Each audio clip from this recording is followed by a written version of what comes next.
শ্রী শ্রী সারদা মা, তার চরণে আমার ভক্তিযুক্ত প্রণাম। আর আমার গোপাল তো সাথেই থাকে। তো আজকে আমি শ্রী শ্রী সারদা মায়ের এই বইটি থেকে কিছুটা অংশ পাঠ করছি।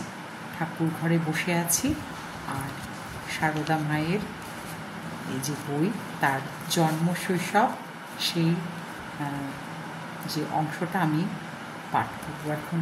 তো চলো বন্ধুরা, একটু ঠাকুরের নাম ভক্তি সহকারে একটু প্রণাম জানিয়ে শুরু করলাম আজকের এই পুস্তকটি পাঠ। জন্ম ও শৈশব। সারদা মায়ের জন্ম ও ছেলেবেলায় যেটা শৈশবকাল, সেই সম্পর্কে এটি লেখা রয়েছে। আমি এখন সেই অংশটি পাঠ করব। বাঁকুড়া জেলার পূর্ব প্রান্তে জয়রামবাটি গ্রাম আর হুগলি জেলার পশ্চিম প্রান্তে কামারপুকুর। মাত্র 3.5 মাইল ব্যবধান, মধ্যে একটি খালের মতন আঁকা বাঁকা আমোদর নদ। গত শতাব্দীর মধ্যভাগে প্রকৃতির লীলানিকেতন এই পুণ্যভূমি যে দিব্য জন্ম ও জীবনের আধার হইয়া এই যুগের যুগল তীর্থে পরিণত হইয়াছে, আমরা তাহারই আলোচনায় অগ্রসর হইতেছি। জয়রামবাটি গ্রামখানি খুবই ছোট। তাহার 3 দিকে মাঠ আর একদিকে ওই ছোট নদী। উর্বর জমিতে নানাবিধ চাষ আবাদে গ্রামটি বেশ সচ্ছল ও সমৃদ্ধ। ম্যালেরিয়া আক্রমণের পূর্বে স্বাস্থ্যও বেশ ভালো ছিল। গ্রামে বেশিরভাগ মানুষই পরিশ্রমী চাষি, কয়েক ঘর শিল্পী আর 2-4 ঘর ব্রাহ্মণ। মুখোপাধ্যায় বংশ এই গ্রামেরই বাসিন্দা। বন্দ্যোপাধ্যায়েরা তাহাদের দৌহিত্র। মুখুজ্জেরা 4 ভাই। রামচন্দ্র সকলের বড়, স্বধর্মনিষ্ঠ, ন্যায়পরায়ণ, তদুপরি ঈশ্বর ভক্ত, অমায়িক ও দয়ার আধার এই দরিদ্র ব্রাহ্মণ সকলের শ্রদ্ধা ও ভালোবাসার পাত্র ছিলেন। তাহার সহধর্মিণী পার্শ্ববর্তী শিহর গ্রামের মেয়ে শ্যামা সুন্দরী। সর্বতোভাবে স্বামীর অনুগতা। স্বহস্তে রান্না করিয়া অভুক্ত অনাথ অতিথিকে পেট ভরিয়া খাওয়াইতে তাহার খুব আনন্দ। অল্প জমি জমার উৎপন্ন ফসলই তাহাদের জীবিকার প্রধান সংস্থান। ওই সঙ্গে যজন যাজন করিয়াও পৈতার সুতা কাটিয়া এই দরিদ্র দম্পতির দিন কাটিতেছিল। অভাব অনটনের কথা ভাবিতে ভাবিতে একদা নিদ্রার আবেশে রামচন্দ্র দেখিলেন একটি সর্বসুলক্ষণা শালঙ্কারা বালিকা তাহার গলা জড়াইয়া কাছে বসিল। তিনি মনে করিলেন, তবে বুঝি এতদিনে মা লক্ষ্মী মুখ তুলিয়া চাইলেন। ভাগ্যান্বেষণে তিনি শহরের অভিমুখে যাত্রা করেন। এদিকে শ্যামাসুন্দরী একদিন পিত্রালয় শিহরে দেবদর্শনে গিয়াছেন। ফিরিবার পথে দেবালয়ের কাছে এক বিল্ল বৃক্ষ তলে বসিয়া অনুভব করিলেন একটা বায়ু যেন তাহার উদরে প্রবেশ করিল। সঙ্গে সঙ্গে দেখেন লাল চেলি পড়া অতি সুন্দরী একটি ছোট মেয়ে গাছ হইতে তাহার দিকে ঝাঁপাইয়া পড়িল। কোমল বাহু দুটি দিয়া পিঠের দিকে হইতে তাহার গলা জড়াইয়া ধরিয়া বলিল, আমি তোমার ঘরে এলাম মা। শ্যামা সুন্দরী অচৈতন্য হইয়া পড়িয়া যান। সঙ্গিনীরাও সকলে তাহাকে ধরাধরি করিয়া বাড়িতে লইয়া আসেন। ধীরে ধীরে 10টি মাস কাটিয়া গেল। অধীর প্রতীক্ষায় হেমন্তের ধান কাটা শেষ করিয়া চাষিরা মা লক্ষ্মীকে ঘরে তুলিতেছেন। কুটিরে কুটিরে আনন্দের হিল্লোল। 1260 সালের 8ই পৌষ বৃহস্পতিবার সন্ধ্যা।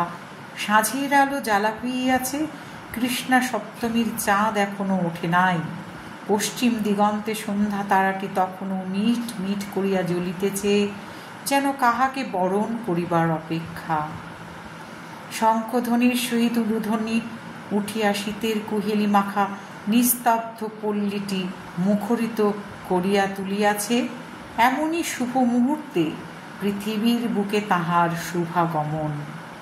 সংবাদ পাইয়া প্রতিবেশী মেয়েরা ছুটিয়া আসিল শ্যামাসুন্দরীর সদ্যজাতা কন্যাকে দেখিতে। পূর্ব স্বপ্ন কথা স্মরণ করিয়া রামচন্দ্র ভাবিতে লাগিলেন, লক্ষ্মীবারের পূর্ণ সন্ধ্যায় এ কে এলো আমার কুটিরে? মেয়ের নাম রাখা হলো সারদা মণি। সারদা দরিদ্র মা বাপের বড় মেয়ে। মায়ের আদরে বাড়িবার সঙ্গে সঙ্গে মায়ের কাজকর্ম দেখিয়া শিখিতে লাগিল। ছোট ভাই বোন কয়টি আসার পর মা আর একা সব পারিয়া ওঠেন না। সারদাও সংসারের অনেকখানি দেখে। দিদি হইলে কি হয়, মায়েরই মতো সে ছোট ভাই বোনেদের যত্ন লয়, তাহাদিগকে স্নান করায়, খাওয়ায়, ঘুম পাড়ায়। বয়সের তুলনায় সারদা একটু গম্ভীর ছিল। খেলার সময় কখনো কাহারও সহিত তাহার ঝগড়া হইত না, বরং সমসাময়ীদের মধ্যে ঝগড়াঝাটি হইলে সে মধ্যস্থ হইয়া মিটাইয়া দিত। খেলার মধ্যেও সকলের খবর লওয়া, তাহাদিগকে যত্নাদি করা, এই কাজই তাহার ভালো লাগিত।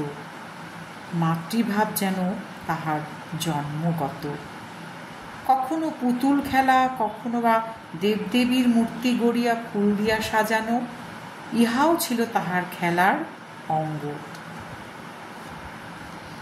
একবার জগদ্ধাত্রী প্রতিমার সম্মুখে সারদা এমন তন্ময়ভাবে ধ্যানস্থ হইয়া যায় যে তাহার মুখমণ্ডলে দেবীর মতন সৌন্দর্য ও গাম্ভীর্য ফুটিয়া উঠিয়াছিল।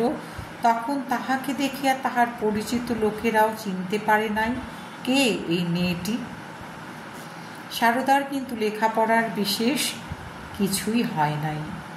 একে পল্লী গ্রাম, তাছাড়া তখন ধারণা ছিল মেয়েরা লেখাপড়া শিখিলে শুধু নাটকাদি পড়িবে, সংসারের কাজ কর্ম করিবে না। বাড়ির কাছেই পাঠশালা, ভাইয়েরা পড়িতে যাইত। সারদা কাজ কর্ম সারিয়া সময় পাইলেই তাহাদের বই লইয়া নাড়াচাড়া করিত। কোনোদিন বা ফাঁক পাইলে তাহাদের সঙ্গে পাঠশালায় চলিয়া যাইত। লেখাপড়া শিখিবার প্রবল আগ্রহ তাহার বহুদিন পর্যন্ত ছিল এবং সুযোগে পাইলেও সে যতটুকু পারিত সে শিখিয়া লইত। এইভাবে শেষ পর্যন্ত সে বেশ পড়িতে শিখিয়াছিল, কিন্তু লিখিতে পারিত না। বই পড়ার শিক্ষাই একমাত্র উপায় নয়। কথক ঠাকুরের কথা, দোল, দুর্গোৎসব যাত্রা ও কীর্তন শুনিয়া সারদা কত সুন্দর সুন্দর কথা শিখিয়া লইত। দু একবার শুনিলেই তাহার সব মনে থাকিত। তখন কে জানিত যে এই মেয়ে একদিন এমন একজনের হাতে পড়িবে যিনি তাহাকে লৌকিক আধ্যাত্মিক সকল শিক্ষা দীক্ষা দিয়া সর্বতোভাবে পরিপূর্ণ করিয়া দিবেন এবং পরবর্তীকালে তাহার সম্বন্ধে বলিবেন, ও সারদা সরস্বতী জ্ঞানদায়িনী। তো এইটুকুন আজকের তার জন্ম শৈশবের অংশটি পাঠ করলাম। আবার বাকি অংশ অন্য কোনো দিন হবে। সবাই ভালো থেকো। মাঝে মাঝে ঠাকুরের ঘরে এসে ঠাকুরের বই পড়লে বেশ মনটা ভালো হয়, হ্যাঁ, শান্তি লাগে। আর এই তো গোপালকে তো তোমরা জানোই যে আমার সাথে থাকে অনেকক্ষণই। তো গোপাল এখন দুধ খেয়ে ঘুমিয়ে পড়বে। শুভ রাত, সকলে ভালো থেকো। হ্যাঁ, আর এই যদি পুস্তক যে আমি পাঠ করলাম তোমাদের ভালো লেগে থাকে কমেন্টে জানাতে পারো, তাহলে আমি পরবর্তী অংশগুলো উৎসাহ নিয়ে পাঠ করব। আমার তো পড়া হবে, শ্রবণ করলে সকলেরই সেটা ভালো হবে।